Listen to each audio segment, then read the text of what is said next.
गरीब साध साध सब नेक हैं, आप अपनी ठोरे, जो सतलोक ले जाएंगे वो साधु कोई और।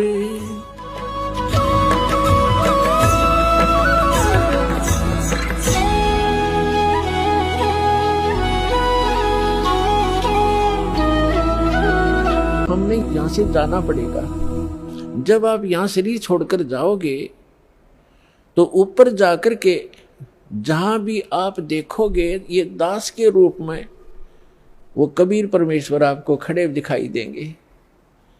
और जो काल के दूत यहाँ संत आए हैं उनका रूप होगा, लेकिन काल उनके संत के रूप में खड़े दिखेंगे। तो वहाँ जिस गुरु की वो शरण में है तो वहाँ जाकर अपने गुरु जी के पास ही जाते हैं। वो तो सीधे के अपने वो खड़े गुरु जी, तो अब उसके शेष सारे उस गुरु के पास, उसके शेष उस दूसरे गुरु के पास। तो वहाँ काल भी आता है जो उसने संत भेज रखा है इन जीवों का नाश करने के लिए, और परमात्मा आता स्वयं जिसने अपना संत भेज रखा है जीवों का विकास करने के लिए। तो इस दास के रूप में आपको वहाँ परमात्मा मिलेंगे। आपको एक और हिदायत दी जाती है कि जब आप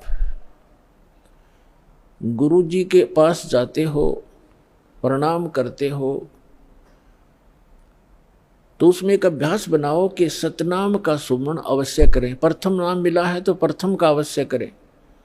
जैसे प्रणाम करते करते भी आप एक सांस का सेवन आसानी से कर सकते हो।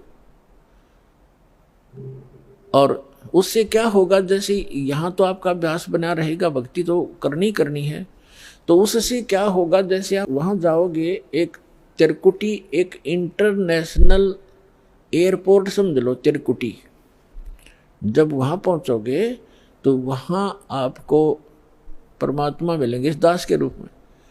और वहाँ काल भी धोखा देने के लिए इस दास का रूप बना सकता है। तो उसमें आप जी ने सिमरन करना है सतनाम का, क्योंकि वहाँ जाएगा तो सतनाम ही होगा आपके पास, सारनाम तो होगा ही होगा, सतनाम भी होगा। तो सतनाम का और सारनाम का जाप करना है।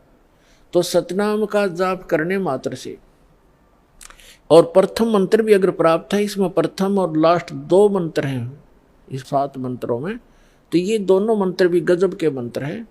इनका भी जाप करने से क्या होगा, यदि सामने काल परमात्मा की बजाय स्वयं आकर के दास का रूप बनाकर खड़ा हो जाएगा, इस सिमरन से उसका तुरंत चेहरा बदल जाएगा, उसके ऊपर का आवरण हट जाएगा, उसकी वास्तविकता वो भूंडी शकल दिखाई देगी।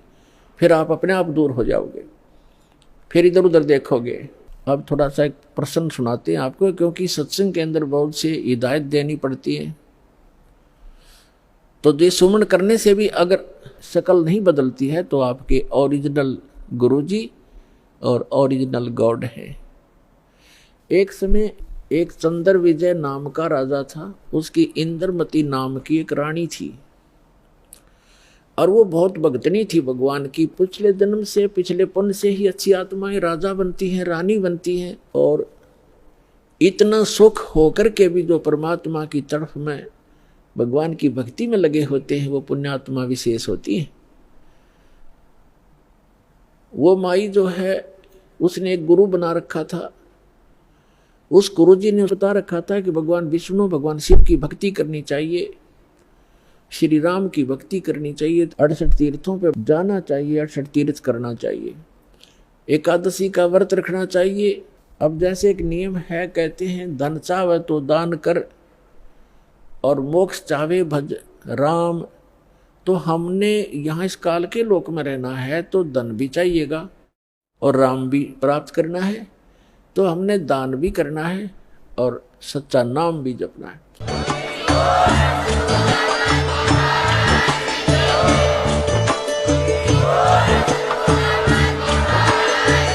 थे जगत गुरु तत्वदर्शी संत रामपाल जी महाराज जी के मंगल प्रवचन। अधिक जानकारी के लिए विजिट कीजिए हमारी वेबसाइट www.jagatgururampalji.org।